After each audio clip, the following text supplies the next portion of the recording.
basically like photographed one of my skulls at home for this piece, and now we're tracing what I photoshopped up onto a carbon stenciling paper, and then this will be transferred onto the skin, and that'll give us our guide to go off to ensure we don't get too much distortion during the tattoo process.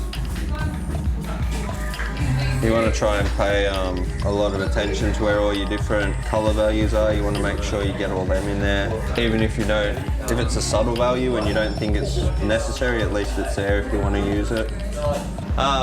Keegan Hawkins, or as the tattoo industry knows me, Tater. You might not know my face, they know my work.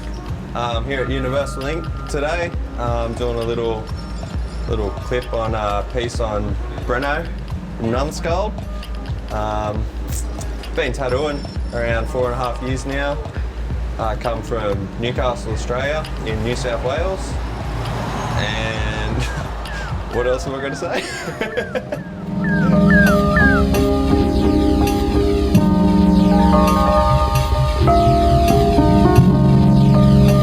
So basically, ink taps are just stuck down with its petroleum jelly. So stick them down, they're not sliding all over the place when I'm working away. And then this is just Redemption Aftercare tattoo lubricant. So basically it is an aftercare cream, but it's really nice to actually tattoo with. So I'll apply that while I'm tattooing. You'll see me dipping my finger into it, constantly rubbing it on the skin.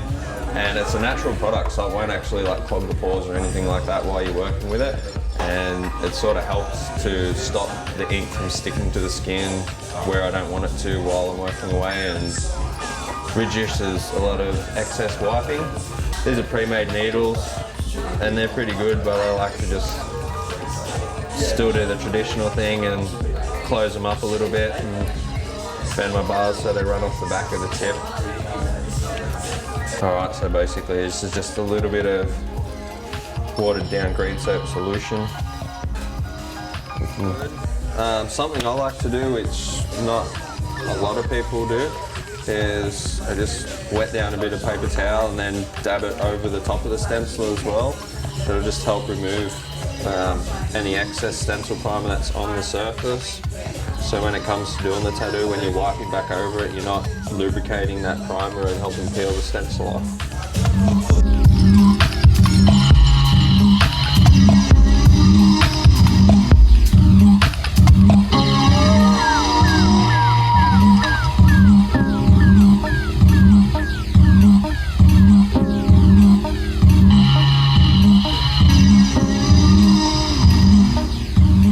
So I'm starting with a 13 Curve Mag soft edge.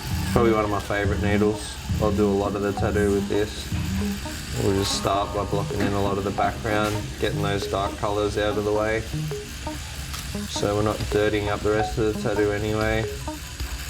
I generally work from bottom to top or side to side depending on where I'm wiping, so I'm not wiping over the stencil and getting rid of it. Like your power black's super thick and creamy, but sometimes by the end of the tattoo it starts to like thicken up more because it dries out.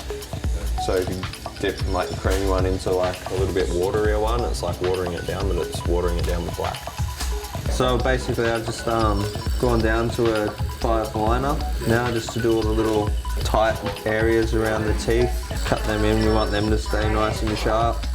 A lot of the other stuff you can cut in with the mag and you'll get like a more natural edge. It'll be hard, but it'll kind of soften up over time. Use a liner for around the teeth, they'll kind of hold up their sharpness and stay pretty true for a lot longer.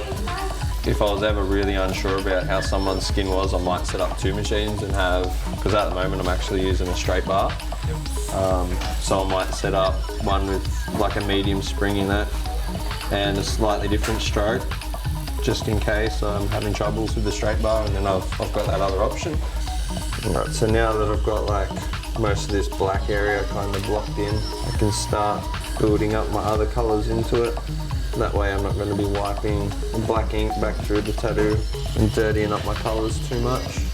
I normally start with like the richest or like the darkest value and sort of like working way down as much as I can until I start thinning out the colours, and then they're just sort of all over the shop. If I can't understand, like if it's not a straight up colour and I've got to mix it, I try and break it down and go, okay, so it's like a yellow, but it's not a rich yellow. So you're gonna dip into something like wet sand, and then if it's got like a hint of green to it, you don't want to go with lighter colours because it's going to continuously lighten up as you go anyway. If you give it a little bit of time to settle, you get like a better idea of how everything's going to look. I have a really light hand, so I'm basically just letting the machine do all the work. I don't really push into the skin at all. Just because I layer all my colours so much, if you're really pushing it in there, you're causing a lot more trauma to the skin. So I run my machine really low. When I started tattooing, that's what I did. I started off with my machines running really low. I also started with a coil machine, which is a lot noisier. As far as needle depth too, everyone sets up their machines different. I run my needles really shallow again.